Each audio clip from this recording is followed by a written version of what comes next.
हमारे ऋषि मुनि, हमारे सनातन धर्म में तो इसलिए पीपल की पूजा, आंवले की पूजा, वृक्षों की पूजा होती है। हमारे ऋषि मुनि पहले ही से जानते थे कि प्रकृति में वृक्ष सबसे बड़े सहयोगी हैं।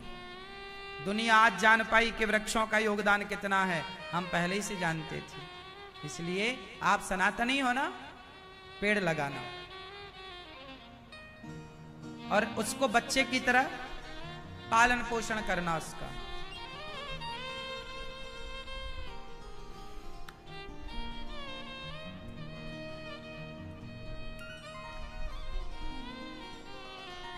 मुझे पेड़ों के आसपास रहना बहुत अच्छा लगता है। मैं बहुत पेड़ लगाता हूं और बहुत सारा पेड़ों के, मैं तो मेरा वश चले तो देखो, अब तो घर मकान बनाने पड़ते हैं, मजबूरी है, लेकिन मेरा वश चले तो मैं तो केवल एक बगीचा हो ऐसा जहां केवल पेड़ ही पेड़ हो और पेड़ की छांव में ही एक कुटिया हो घास की, वहीं जीवन का आनंद है।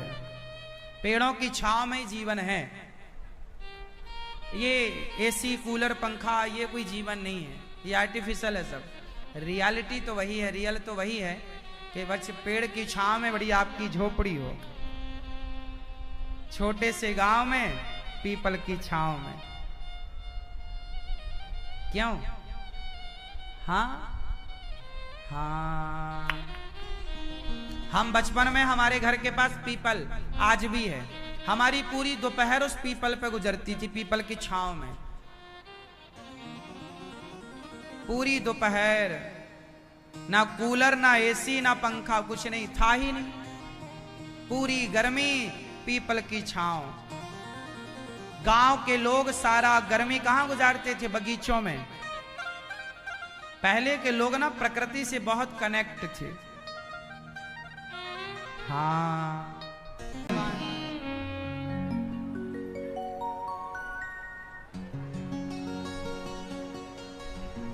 व्यास जी महाराज ने भगवान के 24 अवतारों का वर्णन किया और भागवत जी की शुरुआत करी। भागवत की शुरुआत कहां से? महाभारत के युद्ध से। भगवान भीम भैया की गदा से दुर्योधन की जंघा टूटी। अश्वत्थामा ने द्रौपदी के 5 पुत्रों को मार डाला, 5 पुत्रों को मार दिया। अर्जुन अश्वत्थामा को पकड़ने गए तो ब्रह्मास्त्र चलाया। अश्वत्थामा के ब्रह्मास्त्र से भागते भागते भगवान की शरण में अर्जुन आए और अर्जुन ने प्रार्थना की, कृष्ण कृष्ण महाबाहो भक्तानाम भयंकरा त्वमेको दह्यमानाना मपवर्गो से संस्रते। चरणों में गिर पड़े अर्जुन, हे प्रभु रक्षा कीजिए। भगवान ने अश्वत्थामा के ब्रह्मास्त्र से भगवान ने कहा तुम भी ब्रह्मास्त्र चलाओ। अर्जुन ने भी चलाया, टकराए दोनों ब्रह्मास्त्र। भगवान ने शांत किया। अश्वत्थामा को लाकर द्रौपदी के सामने अर्जुन ने खड़ा किया। द्रौपदी, तेरे पुत्रों का हत्यारा तेरे सामने है, जो दंड देना चाहती हो दे दो। इस पापी ने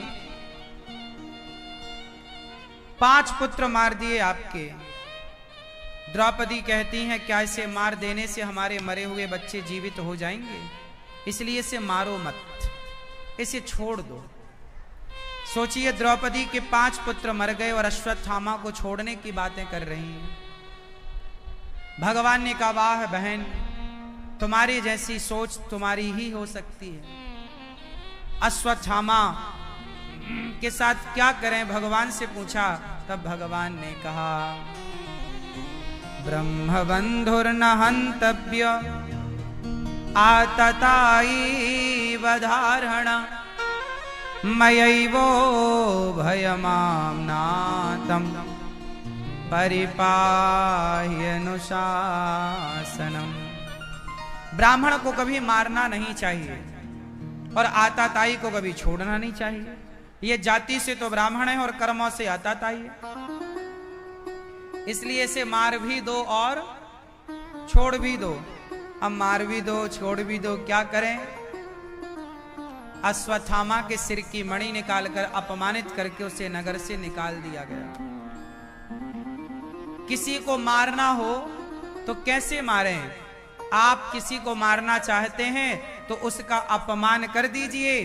अपमान भी मृत्यु के बराबर ही होता है।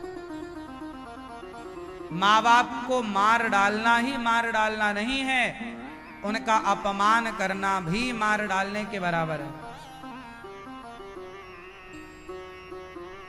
अश्वत्थामा के सिर की मणि निकालकर समाज में अपमानित करके निकाल दिया। अश्वत्थामा को अंदर से ही प्रतिशोध की ज्वाला फूट पड़ी। उत्तरा कौन? अभिमन्यु की पत्नी।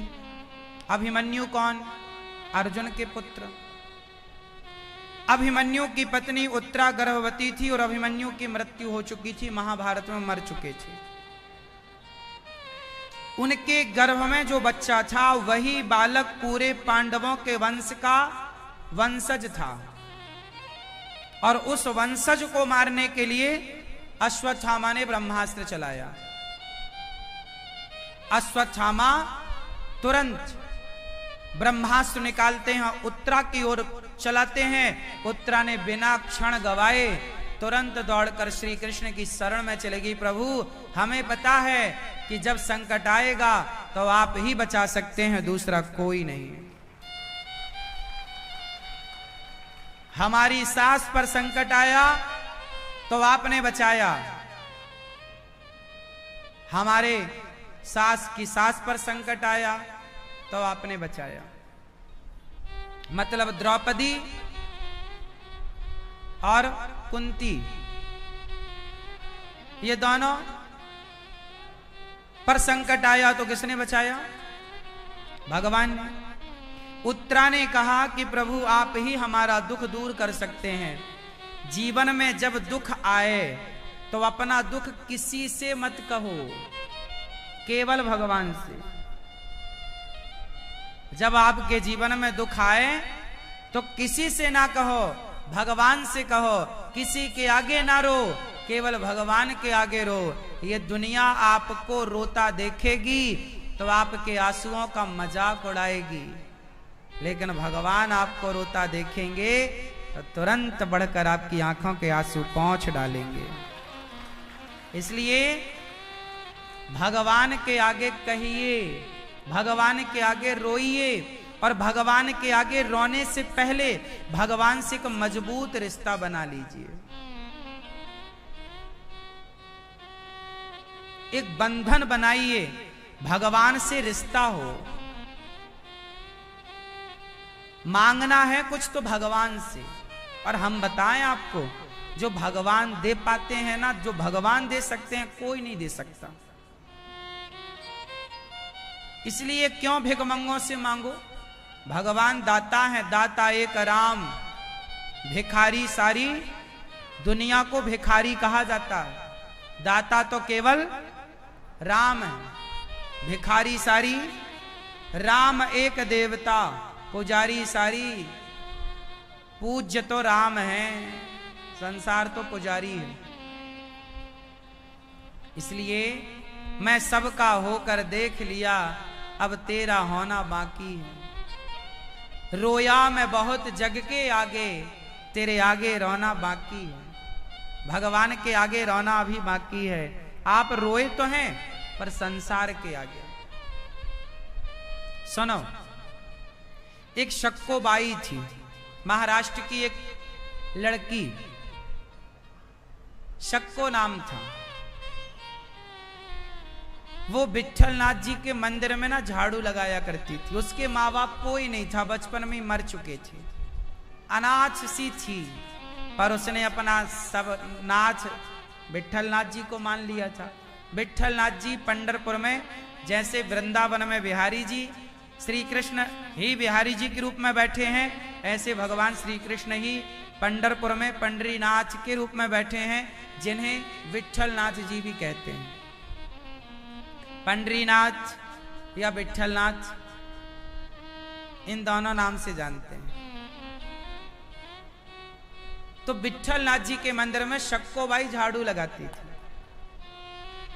अब वो वहीं रहती, कोई कुछ खाने को दे देता तो खा लेती, उसका कोई नहीं था, तो उसने अपना सब कुछ विट्ठल नाथ जी को मान लिया।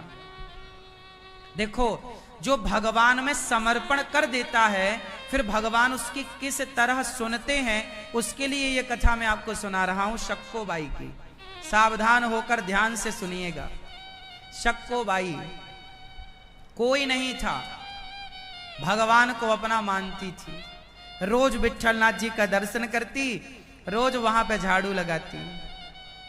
भक्त लोग आए तो भक्तों की धूल उठा उठा के अपने माथे पे सजाती।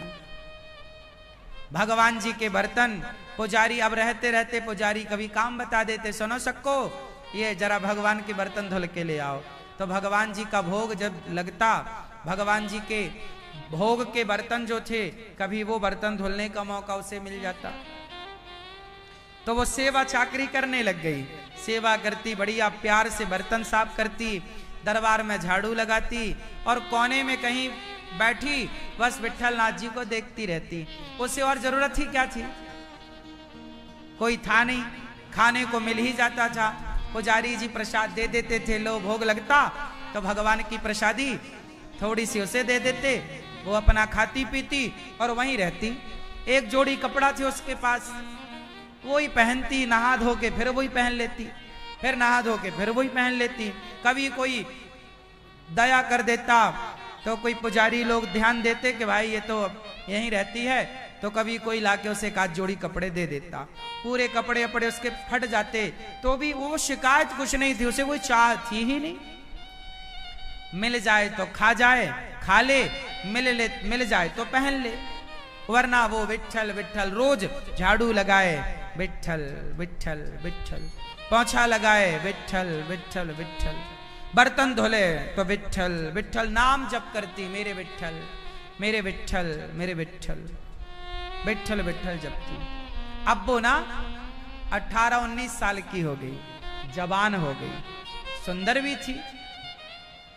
तो पुजारियों ने एक मीटिंग करी और पुजारियों ने कहा कि ये यहीं रहती है, तो वो सब लोग उसे विट्ठल भगवान की बेटी मानने लगे। वो ये समझ गए सब लोग कि ये मंदिर में ही है, तो ये भगवान विट्ठल नाथ जी की बेटी है। उस हिसाब से सब लोग उसे लाड़ प्यार करते। अब वो जवान हो गई, तो पुजारियों ने सोचा कि ये भगवान विट्ठल नाथ जी की अमानत है, सयानी हो गई है, अब इसका एक बढ़िया सा लड़का देख के ब्याह कर देना चाहिए। लो भैया, शक्को के लिए पुजारियों ने लड़का देखा।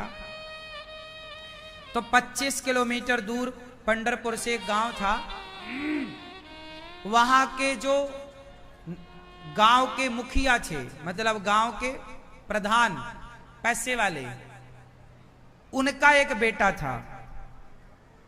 उनके थे तो 2-3 बेटा, पर एक जो बेटा था उनके साथ शक्को का ब्याह फिक्स किया।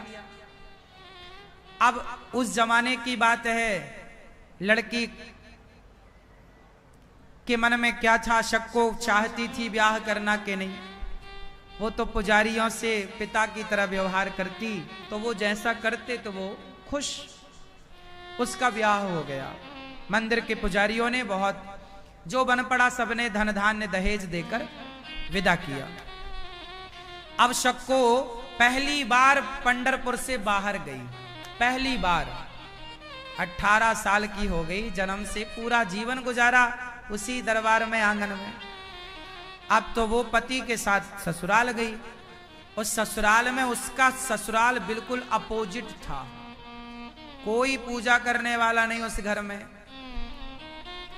अब ये तो रोज की तरह वो अपने ससुराल में झाड़ू लगाए, तो वो इस भाव से लगाए कि मैं विट्ठल नाथ जी के दरबार में झाड़ू लगा रही हूं मंदिर में।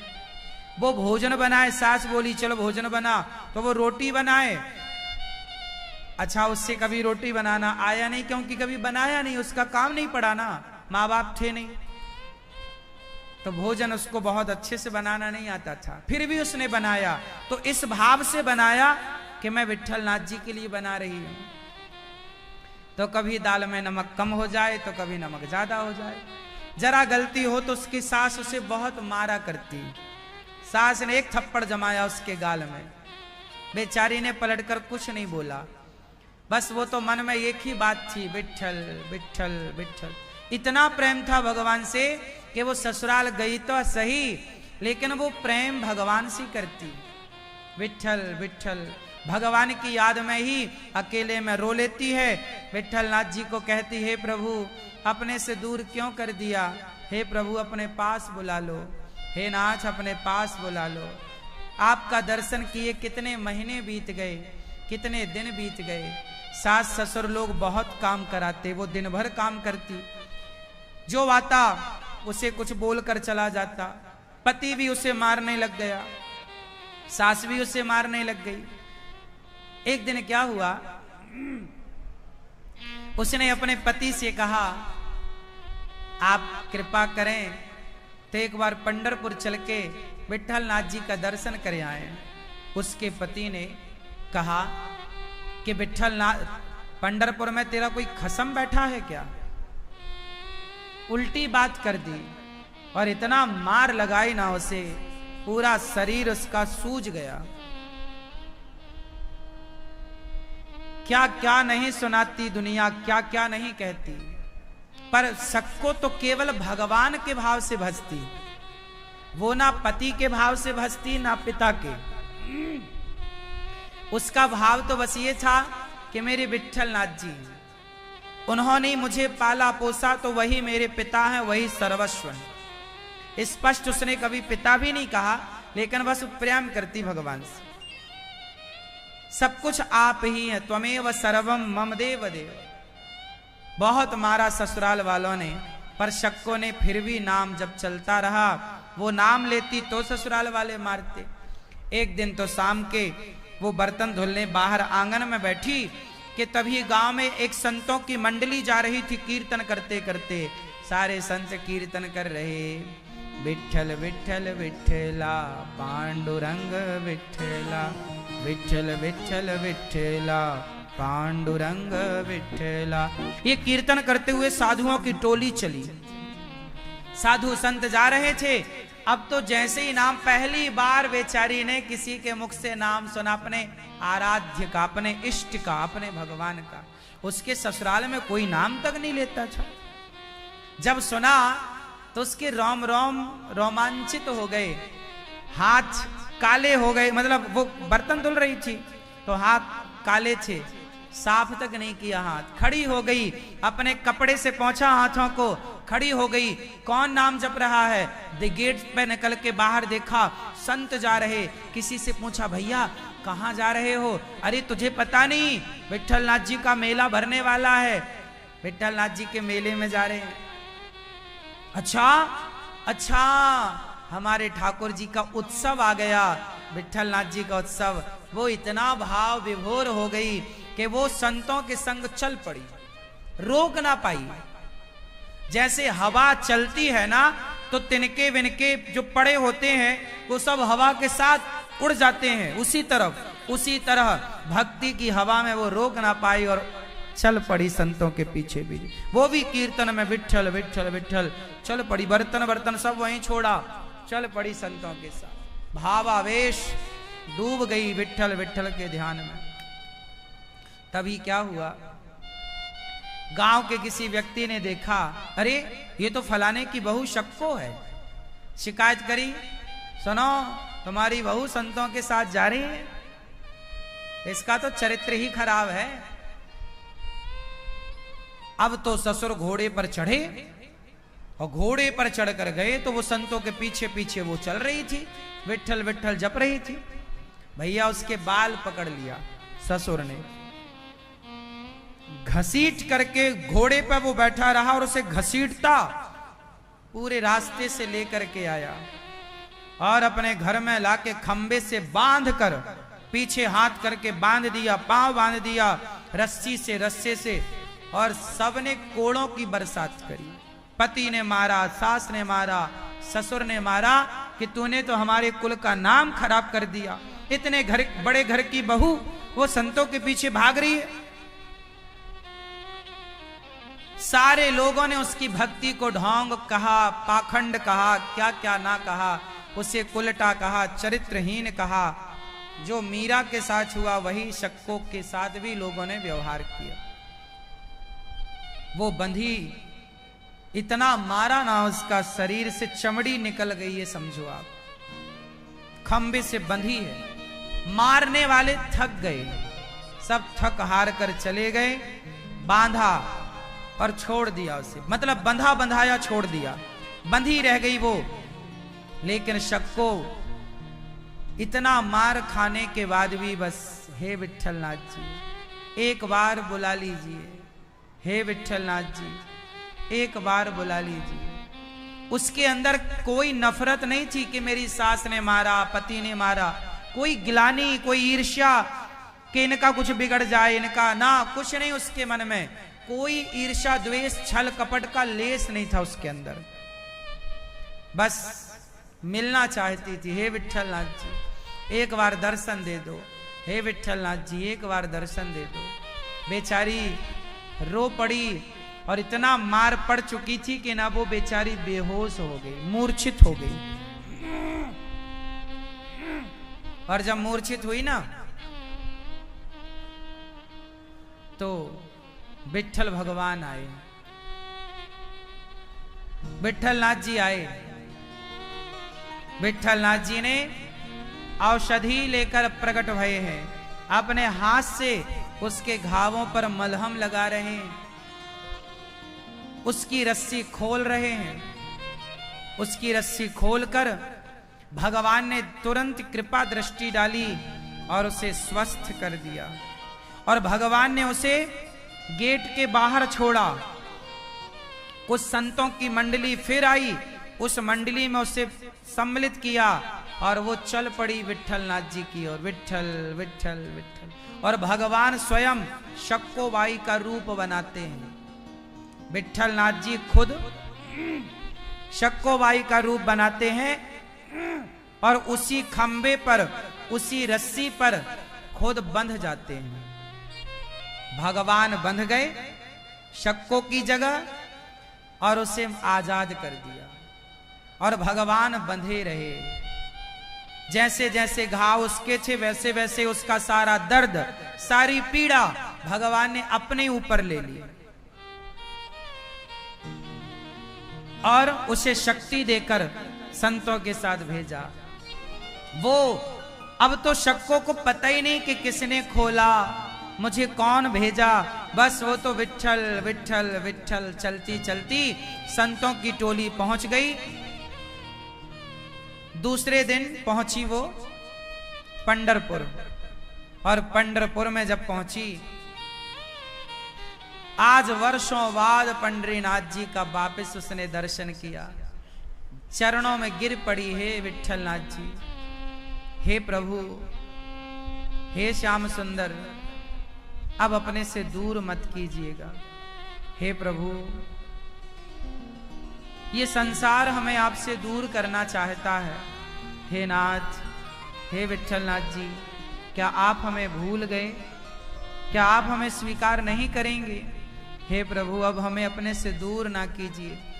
इतना भावावेश उमड़ा, इतना प्रेम उमड़ा कि वो अब भगवान को छोड़कर कहीं नहीं जाना चाहती।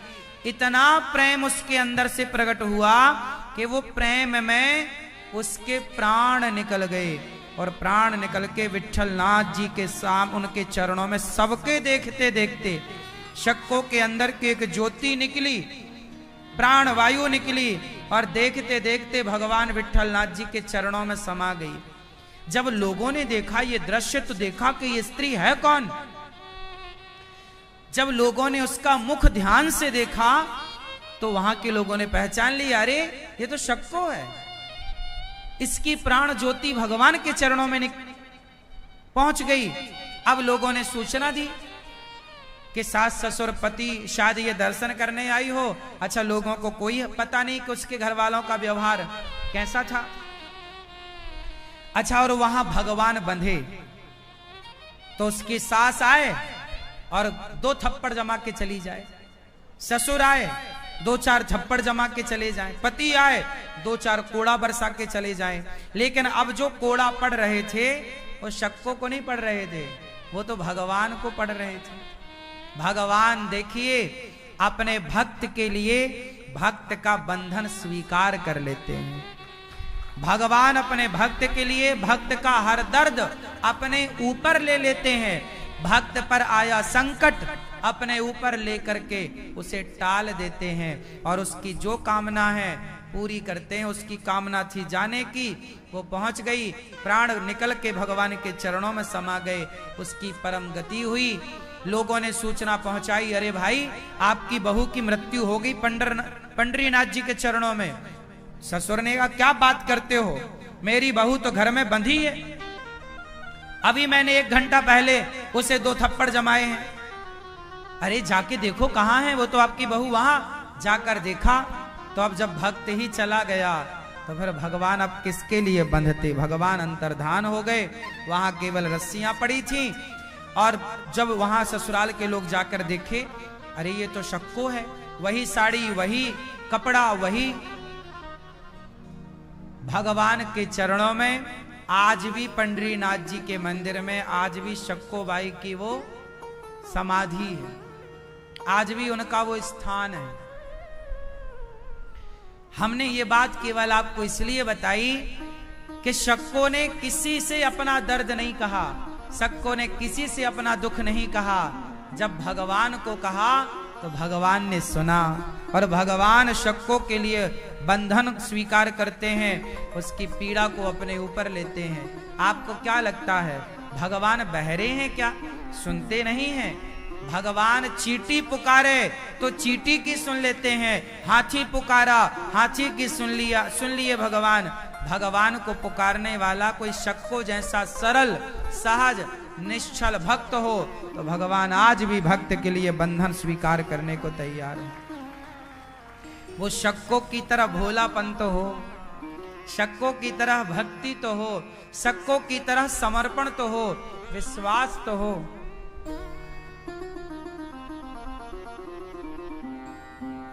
आपको जरा कोई धक्का मार दे, जरा कुछ कह दे तो आपका पूरा ध्यान भगवान से हटके ना उस व्यक्ति में चला जाता। देखिए आप पूजा करते हैं, आपकी उपासना कैसी है? आप पूजा कर रहे हैं, आप नाम जप रहे हैं, माना विठ्ठल विठ्ठल श्री कृष्ण नाम जप रहे हैं, और तभी आपको आके कोई गाली दे दे, कह दे अरे ढोंग कर रहा या कर रही है, तुरंत आपका दिमाग खराब हो जाएगा। आप माला वाला छोड़ेंगे और लड़ने लग जाएंगे, क्यों हमें ढोंगी कह रहे।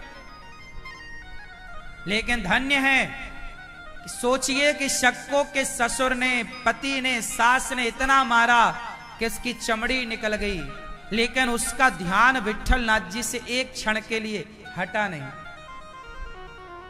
मारते रहे लोग और वो चिल्लाती रही विठ्ठल विठ्ठल, हे विठ्ठल नाथ जी। एक बार भी उसके मुंह से परिवार के लिए अपशब्द नहीं निकला, बद्दुआएं नहीं निकली। भगवान ने इतना पिटवाया क्यों शक्को को? भगवान अपने भक्त की ना परीक्षा लेकर देखते हैं कि प्रसन्न चित्त से तो तुम मेरा जप करती हो, क्या परिस्थिति प्रतिकूल होगी तो क्या उस समय भी तुम हमें याद रखोगी या भूल जाओगी? आज लोग जरा कोई कुछ कह दे तो आदमी भगवान को भूलकर बिहारी जी के मंदिर में, मंदिर के अंदर भगवान के सामने किसी को किसी का धक्का लग जाए तो लोग वहीं लड़ने लग जाते हैं कुछ लोग। मतलब जरा से धक्के से आपका ध्यान भंग हो गया कि नहीं? सोचिए आपका ध्यान जरा से धक्के से भंग हो गया। और धन्य है वो शक्को बाई के लोग मारते रहे, चमड़ी उधेड़ते रहे, लेकिन उसका ध्यान एक क्षण के लिए भी विठ्ठल नाथ जी से अलग नहीं हुआ। इसलिए विठ्ठल नाथ जी उसके लिए बंधन स्वीकार करते हैं और भगवान उसके लिए बंधे और उसे आजाद कर दिया। अंत में उसका दिव्य शरीर, सूक्ष्म शरीर प्रभु के श्री चरणों में समर्पित हुआ और शक्को का उद्धार हुआ। आज तक सोचिए, ये घटना सैकड़ों साल पुरानी है, लेकिन आज तक शक्को का चरित्र गाया जाता है, कहा जाता है, सुना जाता है।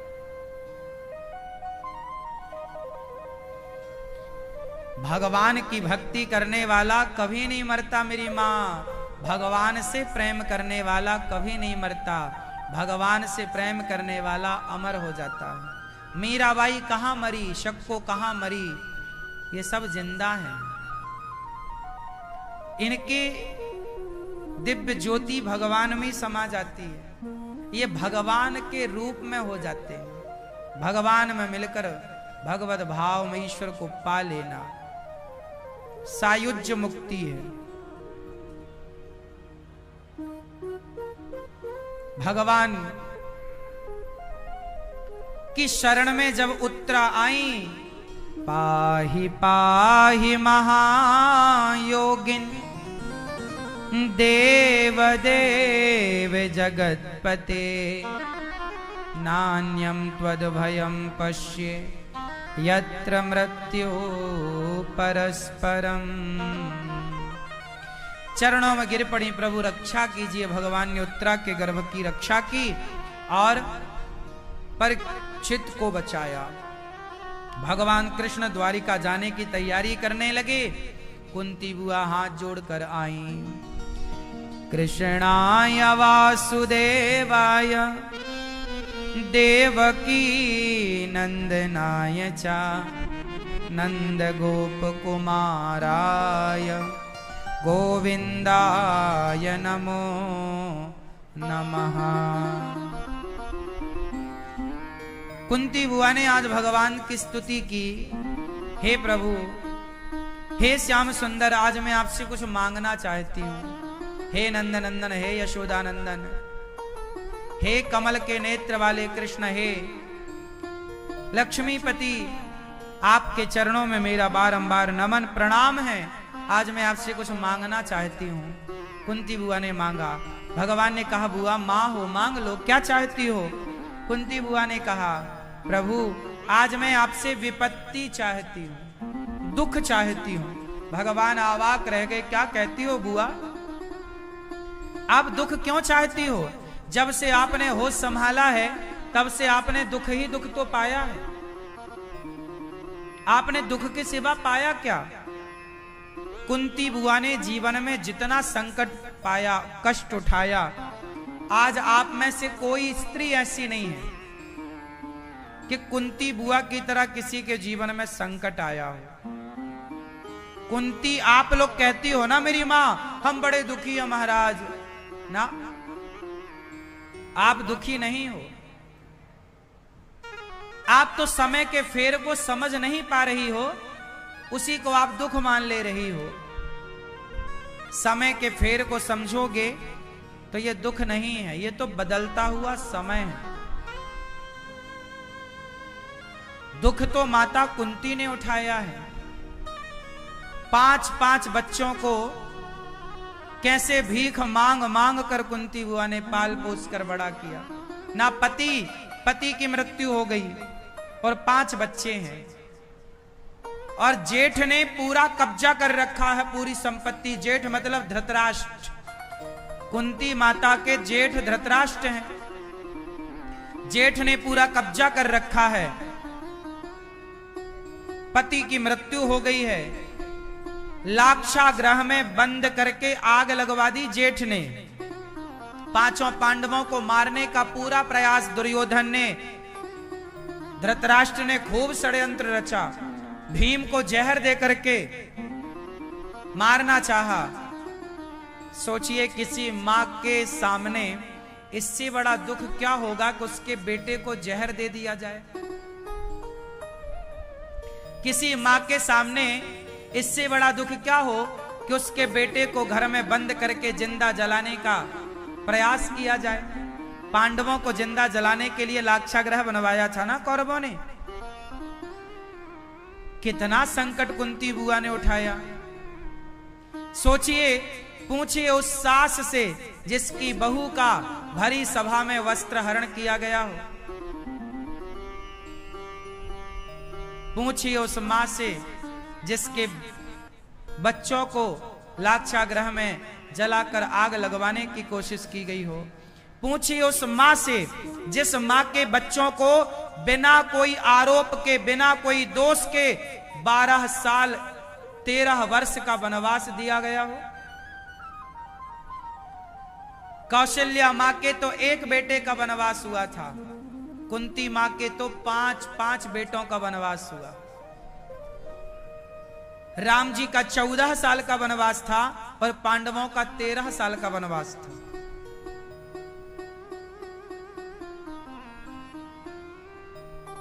गलती राम की भी वहां कुछ नहीं थी और गलती पांडवों की भी कुछ नहीं थी। गलती सिर्फ ये कह लो कि उन्होंने जुआ खेल लिया, और जुआ भी पांडवों ने अपनी मर्जी से नहीं खेला, धृतराष्ट्र ने बुलाया था।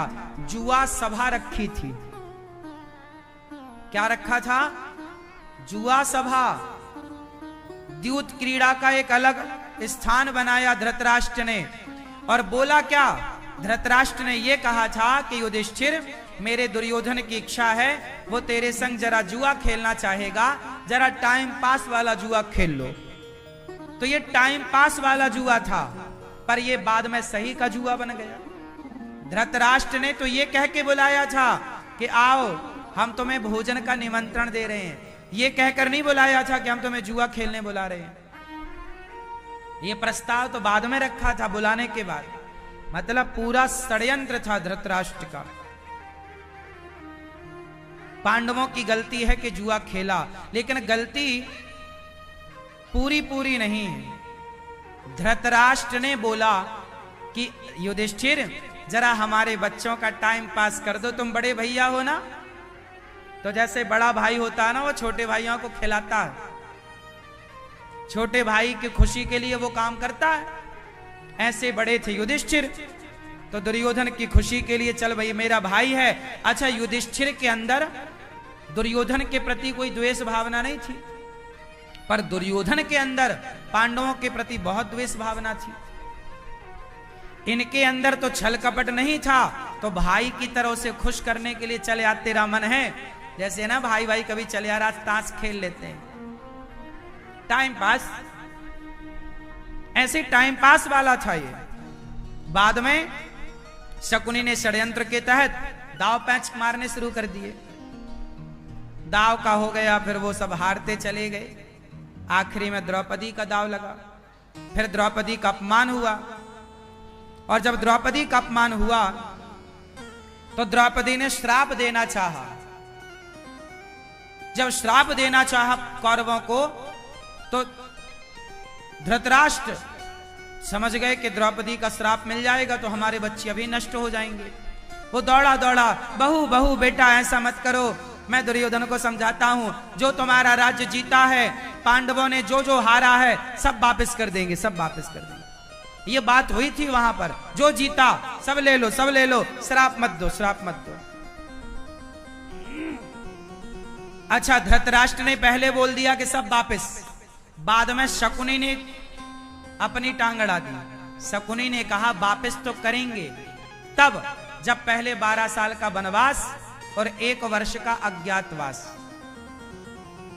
यदि आप 12 साल का वनवास पूरा करते हैं और 1 साल अज्ञातवास, अज्ञातवास का मतलब है कि आपको कोई पहचाने ना, यदि कोई पहचान लिया तो फिर आपका 12 साल का वनवास होगा। राम जी का तो 1 बार का 14 साल का था, पांडवों का तो यदि पहचान लिए जाते तो दूसरी बार फिर 12 साल का, तीसरी बार फिर 12 साल का, ऐसे था। तो 12 साल का वनवास दिया जाएगा, 1 वर्ष का अज्ञातवास दिया जाएगा, इसके बाद आपकी संपत्ति आपको लौटाई जाएगी। तो पांडवों ने वो भी पूरा किया, 12 साल का वनवास, 1 वर्ष का अज्ञातवास, फिर मांगा कि भैया अब हमारा इंद्रप्रस्थ लौटाओ। इंद्रप्रस्थ मतलब दिल्ली, हस्तिनापुर मतलब मेरठ, हस्तिनापुर मतलब आज का मेरठ, इंद्रप्रस्थ मतलब, इंद्रप्रस्थ के राजा दिल्ली के राजा थे। दिल्ली की स्थापना धर्मराज युधिष्ठिर ने करी है,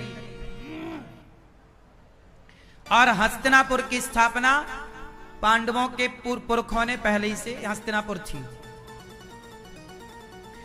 तो ये हस्तिनापुर के राजा थे धृतराष्ट्र, और इंद्रप्रस्थ के राजा बन गए धर्मराज युधिष्ठिर। तो उनका राज्य भी छीन लिया जुए में, बाद में बोला दूंगा, पर नहीं दिया, कब्जा कर लिया इंद्रप्रस्थ दिल्ली पर भी दुर्योधन ने। बोला सुई की नोक बराबर नहीं दूंगा। तब फिर महाभारत हुआ।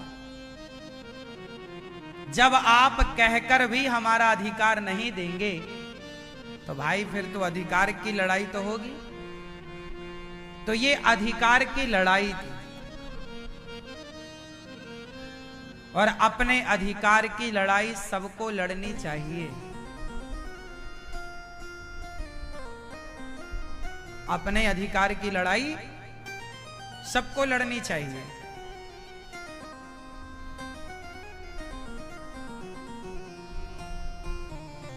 प्रिय भक्तों, ऐसे पांचों पांडवों पर कितनी बार दुख आया, पर कुंती बुआ ने कहा हे श्याम सुंदर, जब जब दुख आया तब तब प्रभु आप बचाने के लिए आए हैं। अब मैं सुख पाकर क्या करूंगी? दुख आता है ना तो आपका दर्शन होता है, और सुख आता है तो आप चले जाते हो। हे प्रभु, हमें ऐसा सुख मत दो जिस सुख में प्रभु ना हो।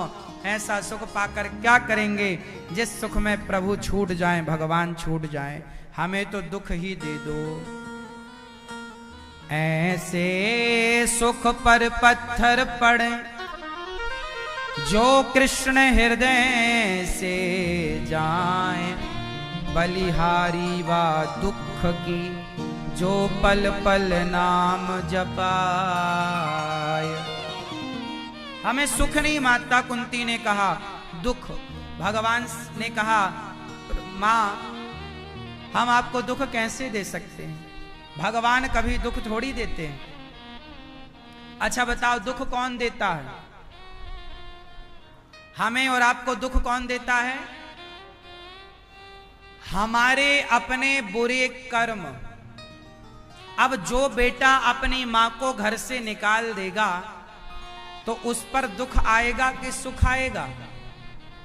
बोलो, क्या आएगा? दुख आएगा। फिर वो क्या बोले, हे भगवान आपने हमें दुख दिया। अब बताओ कि भगवान ने उसे दुख दिया या उसके गलत कर्मों ने दुख दिया? जब तुम किसी का दिल दुखाओगे, किसी को सताओगे, एक बात बताएं मेरी मां, मैं यदि एक थप्पड़ आपके गाल में मार दूं तो आप मुझे दुआएं देंगे कि बद्दुआएं? आपके दिल से आशीर्वाद निकलेगा या बद्दुआएं निकलेंगी? बेवजह कोई आपको थप्पड़ मार दे, बेवजह कोई आपको गाली दे दे, बेवजह कोई आपका अपमान कर दे, तो आप उसके लिए दुआएं निकालते हैं या बद्दुआएं? आप निकालते नहीं हैं, रोम रोम से निकल जाती हैं। आप नहीं चाहते, फिर भी तो पीड़ा हुई ना। जो आपको जो पीड़ा हुई वही तो बद्दुआ है।